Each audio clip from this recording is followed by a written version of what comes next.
My name is Marcus Thompson, and I'm 28 years old. For the past 6 years, my family has treated my military service like it was some kind of phase I went through, a mistake, something to be embarrassed about. While my older brother Jake got praised for his corporate job, and my younger sister Emma was celebrated for her law degree, I was the family disappointment who couldn't hack it in the real world. Every family gathering, every holiday dinner, I heard the same jokes about how I was playing soldier and wasting my potential. But last Thanksgiving, when a 3-star general stood up at our dinner table and saluted me in front of everyone, the silence that followed didn't just change our family dynamic forever. It exposed a truth that left my parents speechless and my siblings scrambling to understand who I really was. Before I tell you how I went from being the family joke to having a decorated war hero call me one of the finest soldiers he's ever served with, please take a moment to like and subscribe, but only if you genuinely enjoy stories about respect being earned the hard way. I'd love to know where you're watching from, and if you've ever had your achievements dismissed by the people who should support you most. Drop a comment below. I read every single one. Now, let me take you back to that November evening when everything changed forever. I was in my small apartment in Colorado Springs, carefully pressing my dress uniform when my phone rang. The caller ID showed Mom, and I already knew this conversation would test my patience. Our family's Thanksgiving dinner was tomorrow, and I'd been dreading it for weeks. "Marcus, you're still coming tomorrow, right?" my mother Patricia asked, though her tone suggested she almost hoped I'd say no. "Yes, Mom, I'll be there." "Good. Jake's bringing his new girlfriend. She's a doctor, you know. Very impressive. And Emma just made partner at her firm." There was a pause. "It would be nice if you could. I don't know. Talk about something other than the military for once." I looked down at my uniform. The ribbons on my chest told a story my family had never bothered to learn. "I'll do my best, Mom." "Maybe wear something normal? That uniform makes everyone uncomfortable." "It's Thanksgiving, Mom. Veterans wear their uniforms on holidays." She sighed heavily. "Marcus, you know how your father feels about all that military stuff. He still thinks you joined because you couldn't get into college." Couldn't get into college. I'd been accepted to MIT with a full scholarship before I chose West Point instead. But why would she remember that? "I have to go, Mom. I'll see you tomorrow." "Oh, and Marcus? I invited the Hendersons. Tom just retired as a general. Maybe you two can talk about whatever it is you military people discuss." General Tom Henderson. My heart stopped. She had no idea what she'd just said. I hung up the phone and sat down hard on my bed.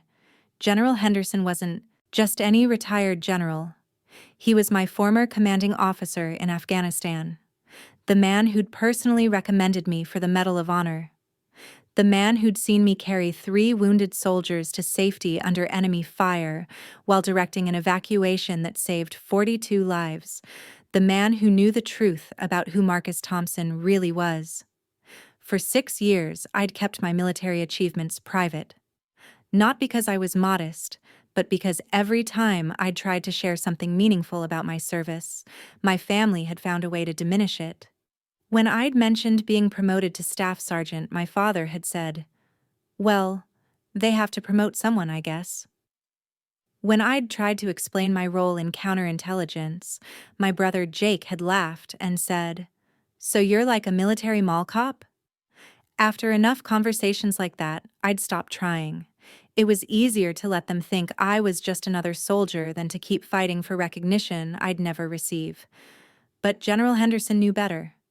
I pulled out my laptop and opened the folder I'd never shown anyone. Photos from Afghanistan. Commendation letters. The citation for my Bronze Star with Valor.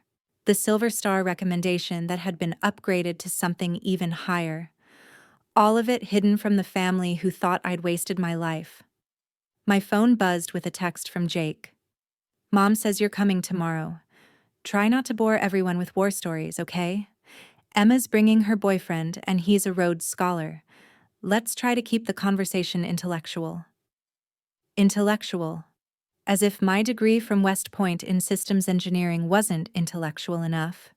As if the classified operations I'd planned and executed didn't require intelligence.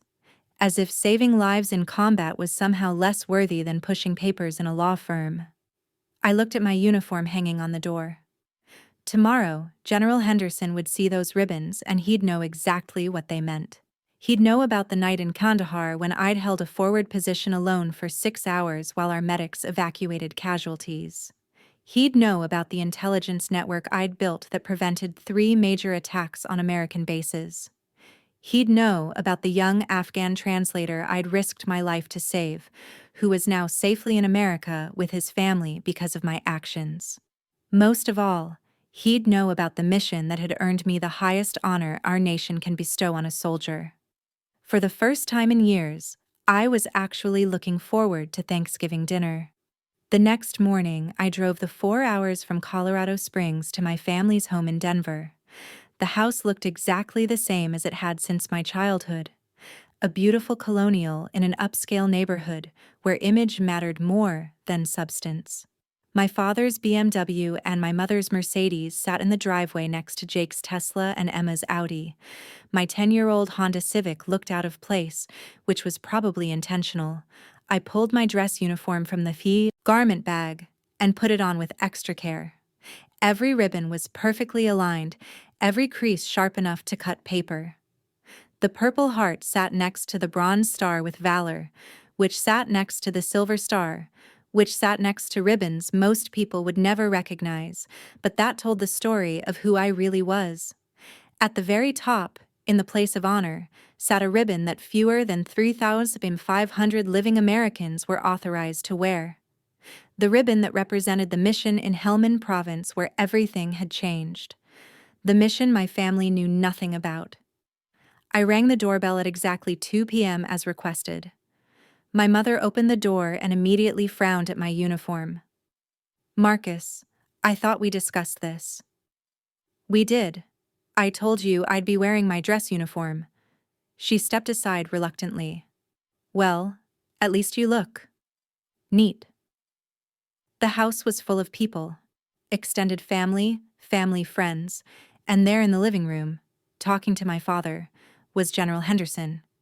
He looked older than I remembered. Grayer, but he still had that commanding presence that marked career military officers. "Marcus!" My Uncle David called out. "There's our soldier boy. Still playing army?" The room chuckled. It was the same joke every year. I forced a smile and nodded, scanning the room for General Henderson. He was looking directly at me, and I saw the moment recognition dawned in his eyes. His expression changed completely. The casual smile disappeared, replaced by something that looked almost like awe. He stood up immediately.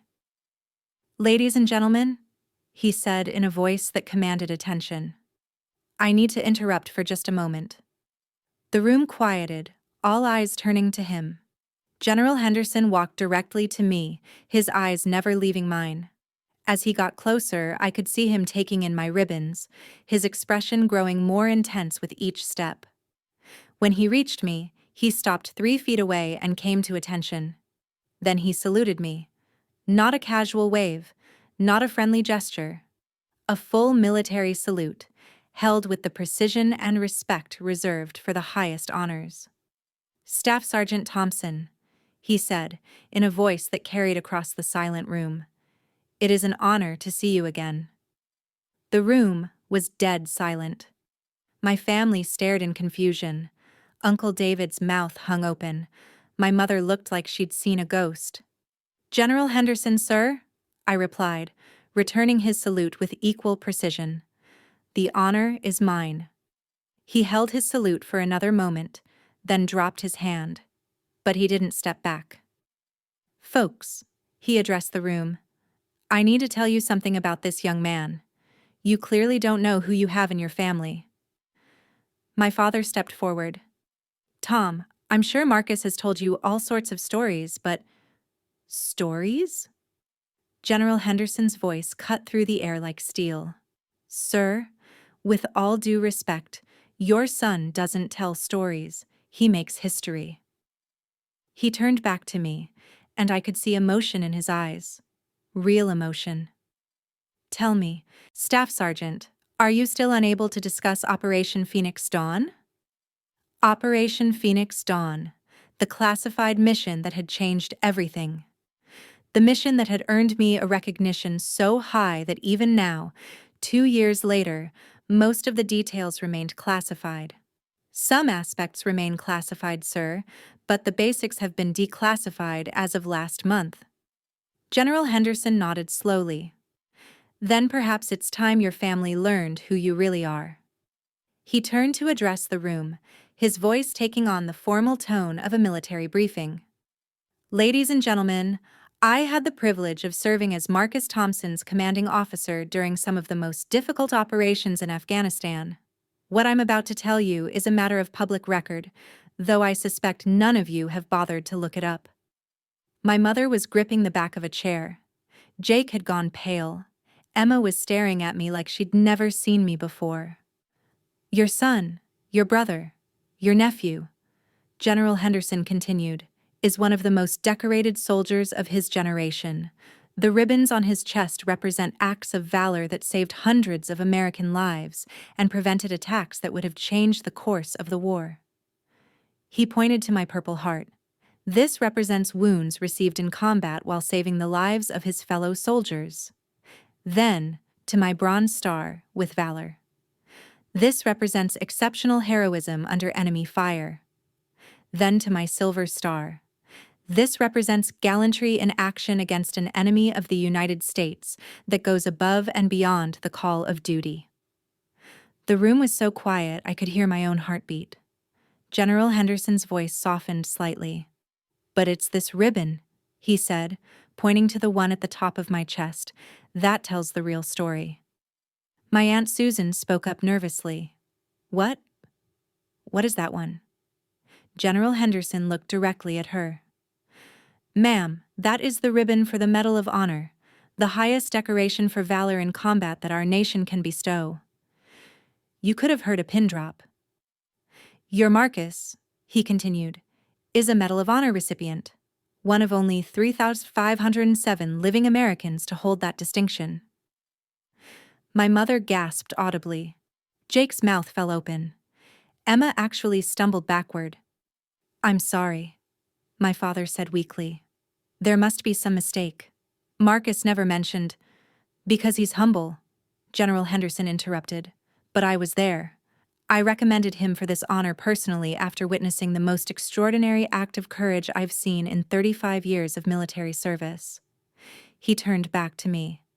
Tell them about Helmand Province, Marcus. Tell them about February 15th, 2022. I looked around the room at my family's shocked faces. For 6 years, they'd dismissed my service. For 6 years, they'd treated me like a failure. Now they wanted to know? General Henderson, sir, I'm not sure this is the appropriate— It's appropriate, he said firmly. They need to know. I took a deep breath. On February 15th, 2022, our forward operating base came under coordinated attack by approximately 200 enemy fighters. They'd positioned themselves to cut off our primary evacuation route and had rocket-propelled grenades targeting our medevac helicopters. The room was listening with an intensity I'd never experienced from my family. 42 Americans were trapped in the medical facility, including 12 critically wounded soldiers who couldn't be moved. The enemy had us surrounded, and our air support was 20 minutes away. General Henderson nodded. Tell them what you did. I volunteered to hold the forward position alone while our medics organized the evacuation. The position was completely exposed to enemy fire, but it was the only way to keep them from overrunning the medical facility. My voice was steady, but the memories were vivid. The sound of bullets, the smell of smoke, the weight of knowing that 42 lives depended on what I did next. For 6 hours, I held that position. I directed artillery fire, coordinated with air support when it arrived, and prevented the enemy from advancing. When my ammunition ran low, I used weapons taken from enemy casualties. When those ran out, I used grenades. When the grenades were gone, I held the line with whatever I could find. Uncle David was staring at me with an expression I'd never seen before. 6 hours? Alone? Not completely alone, I said. There were 3 wounded soldiers who couldn't be evacuated with the first group. I stayed with them. Made sure they got out alive. General Henderson's voice was thick with emotion. What Marcus isn't telling you is that he was wounded 3 times during that engagement. Shrapnel from an RPG blast, a bullet through his left shoulder, another through his leg. He refused medical evacuation until every single American was safe. My mother was crying now, actual tears streaming down her face. The enemy threw everything they had at that position, General Henderson continued. Rockets, mortars, machine gun fire, direct assault. Marcus held them off for 6 hours with wounds that would have incapacitated most men. He saved 42 American lives that day. He paused, looking around the room. When the helicopters finally arrived to extract our people, Marcus was the last man to leave that position. He carried the most critically wounded soldier to the helicopter personally, despite his own injuries. Only then did he allow the medics to treat him. The room was completely silent except for my mother's quiet crying. But that's not even the most remarkable part, General Henderson said. The intelligence Marcus gathered during that engagement led to the dismantling of the largest enemy network in the region. The information he obtained saved hundreds of additional lives over the following months. Jake found his voice first. Marcus. I had no idea. I looked at my older brother, the one who'd spent years telling me I'd wasted my potential. I tried to tell you, all of you. But every time I mentioned my service, you made jokes or changed the subject. Emma stepped forward. The Medal of Honor. That's the highest. The highest honor our nation can bestow, General Henderson confirmed. Marcus was presented with his medal by the President of the United States in a White House ceremony. The citation reads, "For conspicuous gallantry and intrepidity, at the risk of his life above and beyond the call of duty." My father, who had been silent through all of this, finally spoke. "Son, why didn't you tell us?" I looked at him, this man who had spent years expressing disappointment in my choices. "Dad, 3 years ago at Christmas, I tried to tell you about a mission where my unit saved an entire village from a terrorist attack. You interrupted me to ask Jake about his sales numbers. Last Thanksgiving, I mentioned that I'd been promoted to staff sergeant, and you said, 'Well, someone has to do those jobs, I suppose.'" The words hung in the air like accusations. Every time I tried to share something meaningful about my service, someone in this family found a way to minimize it or dismiss it. So I stopped trying. My mother wiped her eyes. "Marcus, we didn't know because you didn't ask. You decided who I was supposed to be, and when I became something different, something better, you couldn't see it." General Henderson placed a hand on my shoulder. "If I may share something personal," he said to the room, "I have commanded thousands of soldiers in my career. I have recommended dozens for various honors. But I have only personally recommended 3 men for the Medal of Honor. 1 died earning it. 1 was Marcus Thompson." He looked directly at my parents. "Your son is a legitimate American hero. His actions in combat have been studied at West Point and the War College as examples of exceptional leadership and courage. Foreign governments have requested briefings on his tactical innovations. Military historians consider his defense of Forward Operating Base Phoenix to be one of the most remarkable individual actions of the entire war." The silence stretched on until my cousin Rachel, who was maybe 22, finally spoke up. "Marcus, were you really at the White House?" I nodded. The ceremony was in the East Room, The president presented the medal, and I had lunch with him afterward. We talked about the importance of never leaving fellow soldiers behind. "Do you have photos?" she asked quietly. For the first time in years, someone in my family was genuinely interested in my military experience. I pulled out my phone and scrolled to a folder I'd kept private. The first photo showed me in my dress uniform, standing next to the President of the United States, as he placed the Medal of Honor around my neck. The second showed me with my unit, the soldiers whose lives I'd helped save. The third was a group photo from the White House ceremony with other Medal of Honor recipients. I passed the phone around the room. Each person who looked at it seemed more stunned than the last. General Henderson wasn't finished. "There's something else you should know about your son," he said.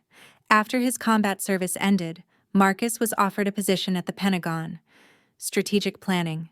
Fast-track to officer training and eventual command. The kind of position that leads to a general's stars. Jake looked up from my phone.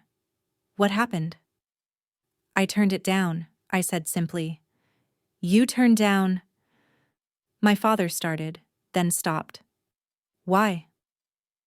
I looked around the room at these people who thought they knew me. Because I wanted to work with veterans who were struggling with PTSD and adjustment issues. I wanted to help soldiers who were having trouble transitioning back to civilian life. Emma frowned. "But you work at—" "I work at the Colorado Veterans Administration Medical Center," I said. "I'm a counselor and program coordinator for combat veterans. I help soldiers who are dealing with trauma, homelessness, and mental health issues." General Henderson smiled proudly. "Marcus runs one of the most successful veteran rehabilitation programs in the country. He's helped hundreds of soldiers rebuild their lives after combat." My mother was staring at me like she'd never seen me before. "All this time we thought you were just working at some government office." "I am. The VA is a government office. I just never told you what I actually did there because every time I mentioned working with troubled veterans, someone made a comment about how depressing that must be." The room fell silent again. Uncle David cleared his throat. "Marcus, I owe you an apology. We all do. I've been making jokes about your service for years, and I had no idea." "You had no idea because you never asked," I said, not angrily, but with a finality that cut through the room. "None of you asked. For 6 years you've assumed I was a disappointment, a failure who couldn't succeed in the real world. It was easier to believe that than to actually learn who I'd become." General Henderson nodded approvingly. "If I may add something," he said, "Marcus exemplifies everything we want in our military leaders: courage in combat, humility in victory, and dedication to serving others even after his own service ended. He is quite literally the best of America." He turned to address my parents directly. "Sir, ma'am, your son is the kind of man other men aspire to be. The fact that you didn't know this says nothing about him and everything about you." The words hit like physical blows. My father actually flinched. General Henderson checked his watch. "I'm afraid I need to excuse myself. I have another engagement." He turned to me. "Staff Sergeant Thompson, it has been an honor seeing you again. Your country remains grateful for your service, and your fellow soldiers remember your sacrifice." He extended his hand, and I shook it firmly. "Thank you, sir, for everything." As General Henderson prepared to leave, he addressed the room one final time. "I'll leave you with this thought. Marcus Thompson could have parlayed his Medal of Honor into a lucrative career: book deals, speaking engagements, political opportunities. Instead, he chose to spend his days helping broken soldiers heal. That tells you everything you need to know about his character." He looked directly at my parents. "You raised an American hero. Act like it." With that, he walked out, leaving my family in stunned silence. The aftermath of General Henderson's revelation was unlike anything I'd ever experienced with my family. For several minutes, nobody spoke. They just stared at me like I was a stranger who had walked into their home wearing their son's, brother's, nephew's face. My mother was the first to break the silence, her voice barely above a whisper. Marcus, the Medal of Honor. That's the highest military decoration for valor. I finished. Yes. And you never told us. It wasn't a question. It was a statement of disbelief. I looked around the room at faces that were only now beginning to show something that looked like respect. I tried, Mom. Not about the medal specifically. That was classified for a long time. But about my service in general. About the missions, the promotions, the responsibilities I had. Jake set down my phone, which still displayed the photo of me with the president. Marcus, I called you a military mall cop. I said you were wasting your life. You did. Emma stepped forward, her lawyer's training helping her process information quickly. How long have you had the Medal of Honor? I received it 14 months ago. The ceremony was in March of last year. Last March? My mother's voice rose. We saw you in April. You came home for Easter. You didn't say anything. I remembered that Easter visit clearly. I'd been dealing with nightmares from the PTSD that came with combat trauma, but I'd been trying to hold it together around my family. I'd been hoping for some understanding, some support. I was struggling with some readjustment issues, I said carefully. I was hoping to talk to someone about it. Readjustment issues? My father finally spoke. PTSD, Dad. Post-traumatic stress disorder. It's common among combat veterans, especially after intense experiences. The room was quiet as they processed this. That Sunday after Easter dinner, I continued, I tried to bring up some of the challenges I was facing. Do you remember what happened?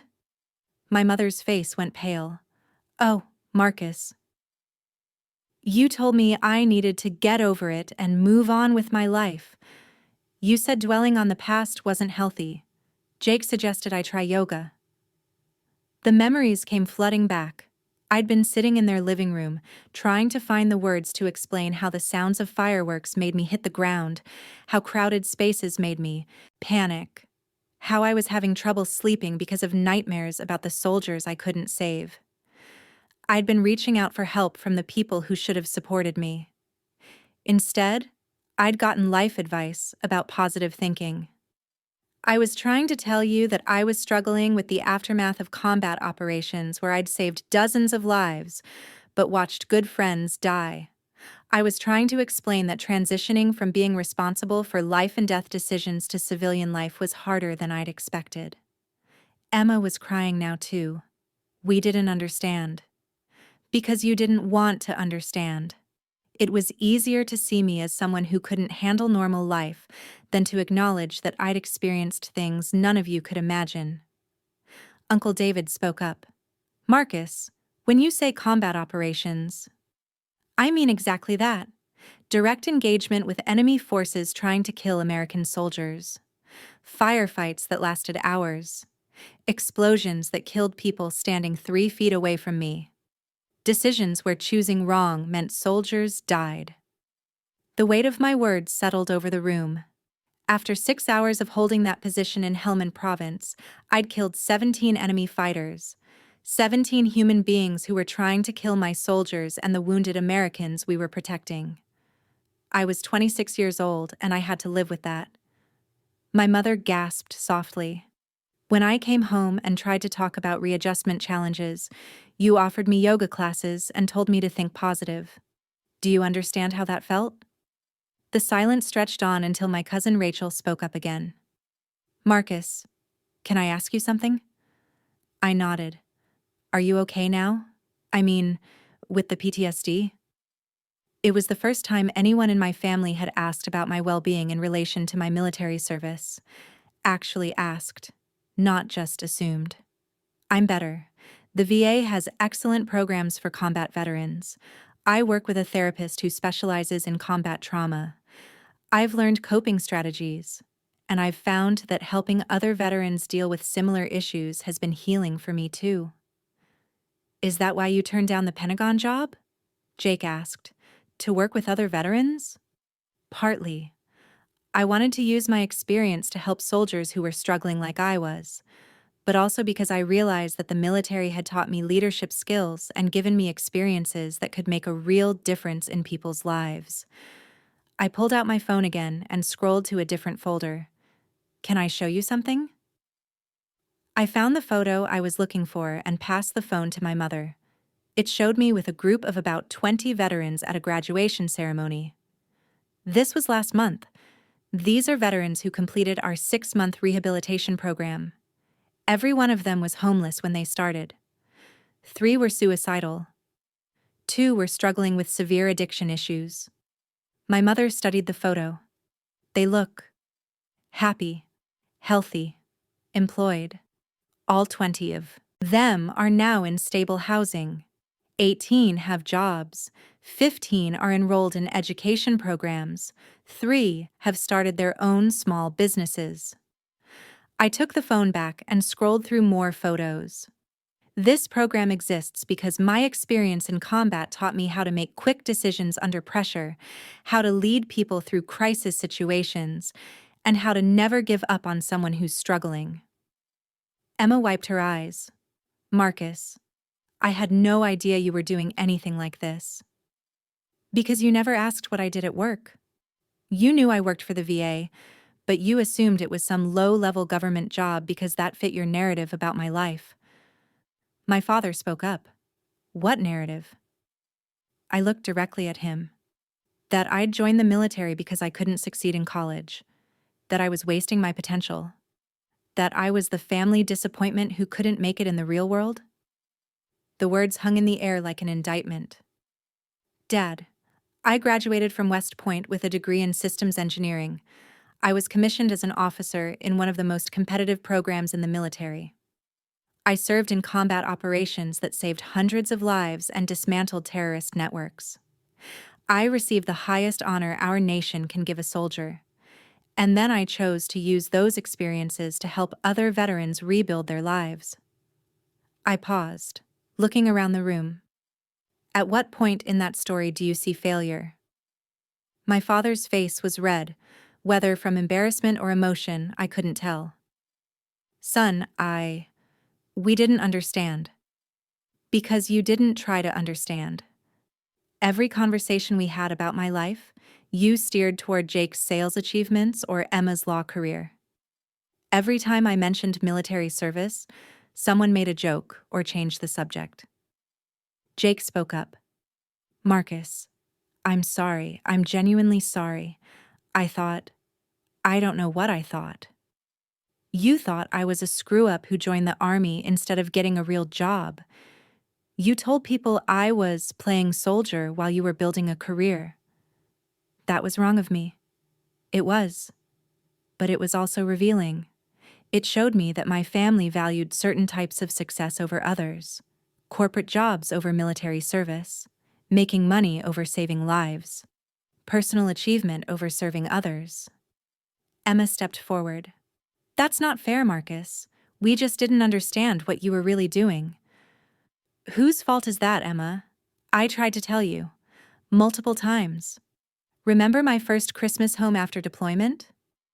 I mentioned that I'd been part of operations that had saved civilian lives, and Mom immediately started talking about how proud she was of your law school grades. The memory was clear and painful. I'd been trying to process what I'd experienced in combat, trying to share something meaningful with my family, and I'd been dismissed in favor of discussing Emma's academic achievements. Or last year's family barbecue, when I mentioned that I'd been selected for special operations training, and Dad started talking about Jake's promotion at work. My father looked stricken. Marcus, I remember that. I thought you were just, I don't know, making conversation. I was trying to share something important with my father, something I was proud of, something that mattered to me. The room fell quiet again. My phone buzzed with a text message. I glanced at it and saw it was from Colonel Martinez, my former battalion commander. Marcus, just saw the Forbes article about your veteran program.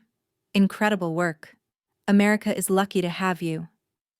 I stared at the text, confused. Forbes article? My cousin Rachel pulled out her phone. Marcus, you're trending on social media. Something about a Forbes piece that came out this morning. She handed me her phone, and I saw the headline, Medal of Honor recipient turns down Pentagon career to help homeless veterans, the Marcus Thompson story. My heart sank. I never talked to Forbes. Rachel was scrolling through her phone. It says here they interviewed your supervisor at the VA and some of the veterans in your program. The article talks about how you've revolutionized veteran rehabilitation in Colorado. She looked up at me. Marcus, this article says you've helped over 300 veterans find housing and employment in the past 2 years. I took her phone and read the article quickly. It was accurate, but it revealed details about my work that I'd never shared publicly. Details about my Medal of Honor, my combat service, and my current work with veterans. Oh no, I said quietly. What's wrong? My mother asked. This is going to change everything. I've kept a low profile deliberately. The veterans I work with, they don't need the distraction of media attention. They need stability and privacy. Jake was reading over my shoulder. Marcus, this article is incredibly positive. It talks about your program having the highest success rate in the country for veteran rehabilitation. That's not the point. The point is that now everyone will know who I am. The Medal of Honor recipients who try to stay private, we do it for a reason. Media attention can be overwhelming. As if on cue, my phone started ringing. Unknown number. Probably a reporter, I said with a sigh.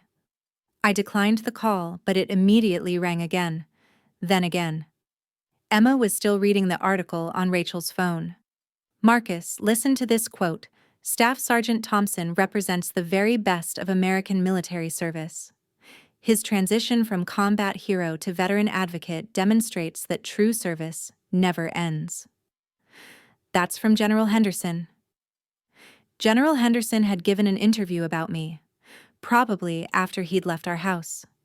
My mother was crying again. Marcus, I'm so proud of you. I'm so sorry we didn't know. Mom, you could have known. All of this information was available.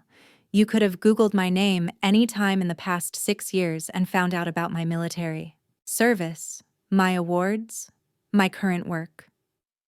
We didn't think to look. Because you'd already decided who I was.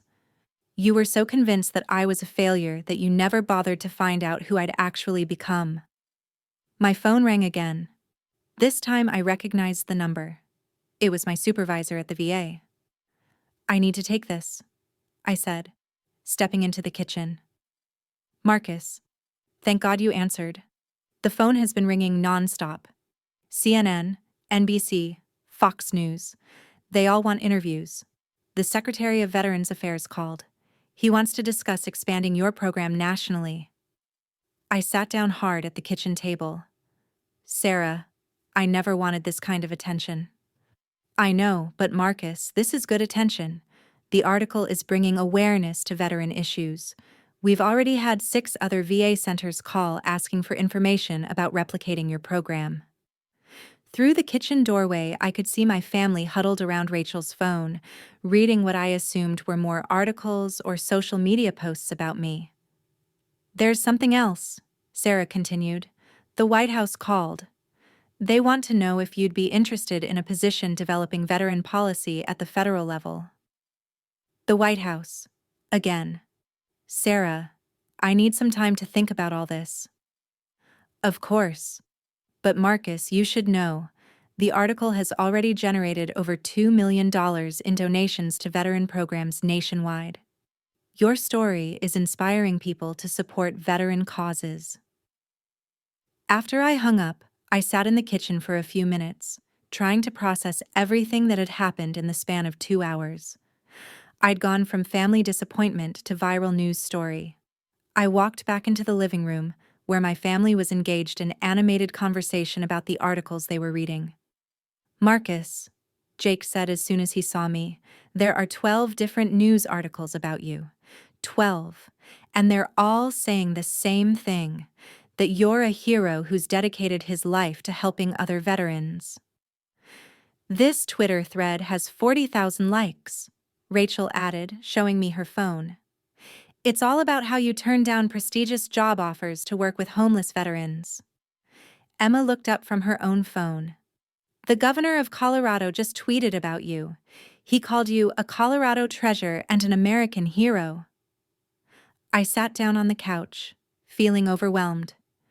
This is exactly what I was trying to avoid. "Why?" my mother asked.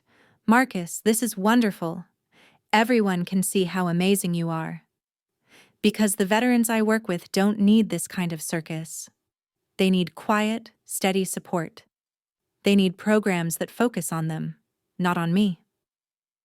My father, who had been quiet for most of this conversation, finally spoke up. "Son, maybe this attention can help you help more veterans." I looked at him. This man who 20 minutes ago had been learning for the first time that his son was a Medal of Honor recipient. "Maybe. But Dad, can I ask you something?" He nodded. "Why, didn't you ever ask about my work? In 6 years, you never once asked what I actually did at the VA." He was quiet for a long moment. "I guess I assumed it wasn't very important." "You assumed the work I was doing to help combat veterans rebuild their lives wasn't important." "I didn't know that's what you were doing." "Because you didn't ask. You made assumptions based on your preconceptions about military service and government work." The room was silent again. "Dad, when I told you I worked for the Veterans Administration, what did you think I did?" He looked uncomfortable. "I thought maybe you filed paperwork or something, administrative work." "And that would have been somehow less valuable than Jake's sales job or Emma's legal work?" "No, that's not what I meant. But it's what you communicated. Every family gathering, every conversation, the message was clear. Jake and Emma had real careers, and I had some insignificant government job." Emma spoke up. "Marcus, we never meant to make you feel that way." "Intentions don't matter, Emma. Impact matters. The impact was that I felt dismissed and undervalued by my own family." I looked around the room at these people who were only now beginning to understand who I was. "Do you want to know what the hardest part of this whole situation has been?" They waited. It wasn't the combat deployments. It wasn't being wounded. It wasn't the PTSD or the nightmares or the guilt about the soldiers I couldn't save. The hardest part was coming home to a family who saw my service as a phase I went through instead of the defining experience of my life. My mother was crying again. "Marcus, we're so sorry." "I know you are. But Mom, being sorry doesn't erase 6 years of feeling invisible in my own family." My phone rang again. Another unknown number. "The media attention is just getting started," I said, declining the call. "By tomorrow, this story will be everywhere. My photo will be in newspapers across the country. My program will be scrutinized by people who don't understand what we do." Jake frowned. "Is that bad?" "It could be. The veterans I work with, they're dealing with severe trauma. They need stability and privacy. Media attention can be triggering for people with PTSD." I stood up and walked to the window, looking out at the neighborhood where I'd grown up. Everything looked the same, but nothing would ever be the same. "There's something else you should all understand," I said without turning around. "This changes our relationship permanently." "What do you mean?" Emma asked. I turned back to face them. "I mean that you can't unknow what you learned today. You can't go back to treating me like the family disappointment. You can't make jokes about my military service or dismiss my work as unimportant." "We wouldn't do that," my mother said quickly. "Wouldn't you? Mom, 3 hours ago you asked me not to wear my uniform because it made people uncomfortable. Now you're proud." that I'm getting national recognition for my service. The truth of that statement hit the room like a physical force. You're proud of me now, because other people are telling you to be proud, because General Henderson saluted me, because newspapers are calling me a hero, because the governor tweeted about me. I paused, looking at each of them. But I was the same person this morning that I am right now. I had the same military record, the same awards, the same career helping veterans. The only thing that changed was your knowledge of who I am. My father stood up. Marcus, you're right. We failed you. We failed to see who you'd become, and we failed to support you when you needed us. It was the most honest thing he'd ever said to me. The question now, I continued, is whether you can be genuinely proud of who I am, not just proud of how I make the family look to other people. Emma wiped her eyes. What do you mean? I mean, are you proud of me because I won the Medal of Honor? Or are you proud of me because I spend my days helping homeless veterans find housing? Are you impressed because I was at the White House? Or because I chose to work with broken soldiers instead of taking a prestigious Pentagon job? The distinction was important, and I could see them struggling with it. Because if you're only proud of the achievements that look good to other people, then you still don't understand who I am. Jake spoke up. Marcus, I think I'm beginning to understand something. When you turned down the Pentagon job, that was more impressive than getting offered the job in the first place. I looked at my brother with surprise. It was the first time he'd ever recognized something about character over accomplishment. Yes, anyone with my record could have taken a high-profile Pentagon position. It takes something different to choose to work with veterans that other people have given up on. Rachel, who had been quietly listening to this entire conversation, suddenly spoke up. Marcus, can I ask you something personal? I nodded. Do you forgive us? I mean, for not knowing who you were? It was a question I'd been asking myself for hours. Rachel, forgiveness isn't the issue. The issue is trust. Do I trust that you see me clearly now? Do I trust that you won't go back to making assumptions about my life? What would it take for you to trust us again? My mother asked. I thought about it for a moment. Genuine interest in who I am and what I do. Not because it's impressive to other people, but because you care about my life. Ask questions about my work. Real questions. About the veterans I help. About the challenges they face. About why this work matters to me. I looked around the room.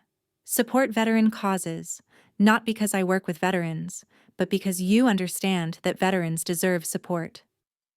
And most importantly, I continued, treat military service with the respect it deserves.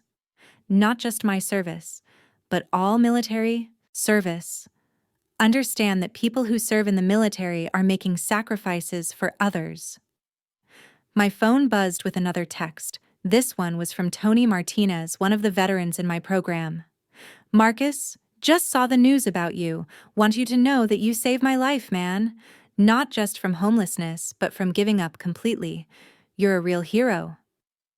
I showed the text to my family. This is why I do what I do, I said. Not for recognition or praise, but because it makes a difference in people's lives. Emma read the text and looked up at me. Marcus, how many veterans have been through your program? 347 in the past 2 years. And how many have found stable housing? 321. Jake whistled. That's a 92% success rate. It's not about statistics, Jake. It's about people. Each one of those veterans is someone who was struggling, someone who needed help, someone who deserved a second chance. I pulled up another photo on my phone. This is David Rodriguez, former Marine, 3 tours in Iraq. When I met him, he'd been homeless for 8 months. He was drinking heavily, couldn't hold a job, was estranged from his family. I showed them the photo. A man in his 30s, clean-shaven, wearing a business suit, shaking hands with what looked like a corporate executive. That was taken last month. David just got promoted to regional manager at a logistics company. He's been sober for 18 months, and he's rebuilding his relationship with his ex-wife and daughter. My mother studied the photo. He looks completely different. Because he is different. He's the same person, but he's healthy, stable, and hopeful again. I scrolled to another photo. This is Maria Santos, Army medic, served in Afghanistan. She came to our program with severe PTSD and survivor's guilt after losing patients in a field hospital attack. The photo showed a woman in nursing scrubs, smiling next to a hospital bed where an elderly patient was giving her a thumbs up. Maria just graduated from nursing school. She's working in a civilian hospital now, saving lives again, but in a way that helps her heal from her combat experiences. I could see my family processing these stories, beginning to understand the scope and impact of the work I was doing. Every veteran in our program has a story, I continued. Every one of them served their country and then struggled to find their place in civilian life. My job is to help them remember who they are and what they're capable of. Uncle David spoke up. Marcus, how do you do it? How do you help so many people? By treating each one as an individual, by understanding that their struggles are real and valid, by never giving up on someone, even when they've given up on themselves. I looked around the room. The same way I wish my family had treated me. The words hung in the air, and I could see the impact they had on everyone present. My mother stood up and walked over to me. Marcus, I want to start over. I want to know who you really are, not who I assumed you were. She paused. Tell me about your work. Tell me about the veterans you help. Help me understand why this matters so much to you. For the first time in 6 years, someone in my family was asking me to share something meaningful about my life. Mom, it matters because I understand what they're going through. I've experienced the transition from military to civilian life. I know what it's like to feel like your service doesn't matter to people who've never served. I looked directly at her. I know what it's like to have the people closest to you dismiss the most important experiences of your life. She winced, but she didn't look away.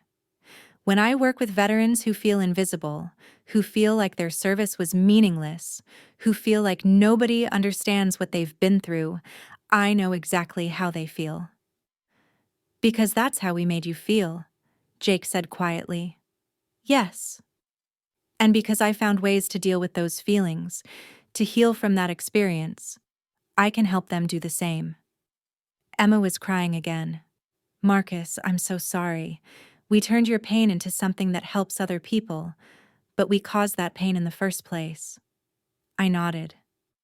That's why this work is so important to me. I can't change what happened to me, but I can prevent other veterans from going through the same experience. My phone rang again. This time it was a number I recognized, my program director at the VA. I should take this, I said. The conversation was brief but significant. When I hung up, I looked at my family with a mixture of excitement and concern. That was the VA. The Secretary of Veterans Affairs wants to meet with me next week. They're considering making my program a model for veteran rehabilitation centers nationwide. That's incredible, Rachel exclaimed. It is, but it also means more attention, more scrutiny, and more pressure. It means my quiet work helping veterans could become a very public program. Is that bad? My father asked. Not necessarily. If it means more veterans get help, then it's worth it. But it changes everything about how I do my job. I sat back down, feeling the weight of the day's revelations. 6 hours ago, I was driving here thinking about how my family saw me as a failure. Now I'm looking at a future where my work might be implemented across the entire VA system. My mother sat down next to me. Marcus, what do you need from us? How can we support you through this? It was the first time she'd ever asked what I needed. I need you to understand that this attention is overwhelming for me. I need you to be proud of the work I do, not just the recognition I receive. And I need you to understand that my identity is built around service to my country, to my fellow veterans, to people who need help. I paused. I need you to see that as valuable, even when nobody else is watching. Jake stood up. Marcus, I want to help. With your program, I mean. I work in business development. Maybe I can help you secure funding or partnerships. It was the first time my brother had ever offered to support my work. I'd like that, Jake. But I need you to understand that this isn't about business development. It's about human development.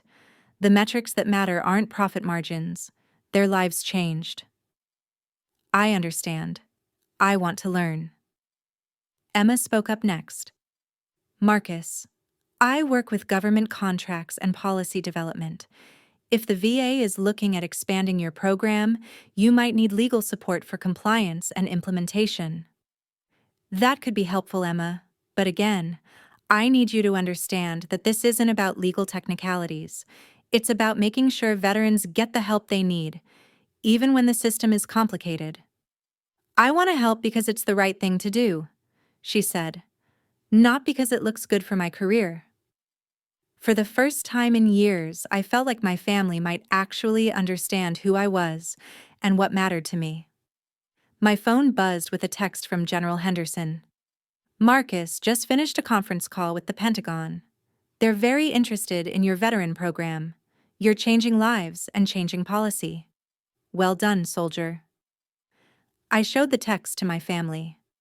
General Henderson is setting up meetings for you? My mother asked. He's been a mentor since I left active duty. He understood that my work with veterans was important even when nobody else did. Because he saw you clearly, my father said. The way we should have. I nodded. The way I hope you will from now on. The evening continued with more phone calls, more interviews, and more family conversations that should have happened years ago. By the time I prepared to leave, everything had changed. As I packed up my things, my mother approached me one final time. Marcus, I have one more question. What's that, Mom? Are you happy? I mean, with your life, with your work, with who you've become? I thought about it for a moment. Yes, Mom, I'm proud of my service, proud of the work I do, and proud of the difference I'm making in veterans' lives. Even though we didn't support you, I'm happy despite that, not because of it. I would have been happier with your support, but I built a meaningful life without it. She nodded, tears in her eyes again. I want to be part of your life going forward. The real part, not just the family gatherings. I'd like that too, Mom, but it has to be genuine. It has to be based on who I actually am, not who you want me to be or who looks good to other people. I understand. As I walked to my car, Jake caught up with me. Marcus, wait. I turned around. I wanted to say something private, man to man. I waited. I've been jealous of you for years. Even when I thought you were a failure, I was jealous. Jealous of what? Of your sense of purpose, of knowing that what you do matters. I sell software, Marcus. I make good money. But at the end of the day, I'm not changing anyone's life. He paused. You save people. Every day, you help people rebuild their lives. That's not something everyone gets to do. Jake, your work has value too. Maybe, but not like yours. What you do, what you've always done, it's about something bigger than yourself. We stood in the driveway, two brothers finally having an honest conversation. I want you to know, Jake continued, that I'm proud of you. Not because of the Medal of Honor or the newspaper articles, but because you chose to dedicate your life to helping people. Thank you, Jake. That means more to me than you know. And Marcus, I'm sorry I made jokes about your service. I'm sorry I called you a mall cop. I'm sorry I didn't ask about your work or your life. I accept your apology. How do I make it right going forward? I thought about his question. Treat military service with respect. Support veteran causes. And if you really want to help, volunteer at the VA center. See what the work actually looks like. I'll do that. As I drove home that night, I reflected on one of the most emotionally exhausting days of my life. In the span of 8 hours, I'd gone from family disappointment to national news story. I'd watched my family's perception of me change completely, not because I'd changed, but because they'd finally learned who I'd always been. My phone was full of messages from reporters, from other veterans, from government officials, and from family members who were still processing everything they'd learned. But the message that meant the most to me was from Maria Santos, the former Army medic I'd helped transition to nursing school. Marcus, saw the news about you today. Want you to know that you didn't just help me find a job. You helped me find myself again. Thank you for seeing who I could be when I couldn't see it myself. That message reminded me why I did this work. Not for recognition or praise, but because it made a difference in individual lives. The media attention would continue. The program expansion would happen. The family relationships would hopefully heal. But at the end of the day, I was still Staff Sergeant Marcus Thompson, Medal of Honor recipient, VA counselor, and advocate for veterans who needed someone in their corner. For the first time in 6 years, my family finally knew who that person was. 3 months later, I stood in the East Room of the White House again. This time, I wasn't receiving an award. I was briefing the president on the national expansion of our veteran rehabilitation program. The program that had started in Colorado with a small team and a big vision was now being implemented in VA centers across the country. The program my family had never known existed was now official federal policy. As I concluded my presentation, the president asked me a question that brought everything full circle. Staff Sergeant Thompson, what drives your commitment to veteran rehabilitation? I looked around the room at cabinet members, military leaders, and policymakers, all waiting for my answer. Mr. President, it's simple. Every veteran deserves to be seen for who they are, not dismissed for who people assume they are. Every veteran deserves support, respect, and the opportunity to rebuild their life with dignity. And every veteran deserves to come home to a family that understands the value of their service. After the meeting, I called my mother. Marcus, she answered immediately. How did the White House meeting go? It went well, Mom. The program is moving forward. I'm so proud of you, son. Not because you were at the White House, but because of the work you're doing. For the first time in our relationship, I believed she meant it. Mom, can I ask you something? Of course. Are you proud of me because I'm successful, or are you proud of me because I'm helping people? I'm proud of you because you chose to use your strength to help people who needed help. I'm proud of you because you never gave up on people, even when they gave up on themselves. She paused. And I'm proud of you because you didn't give up on us, even when we failed to see who you were.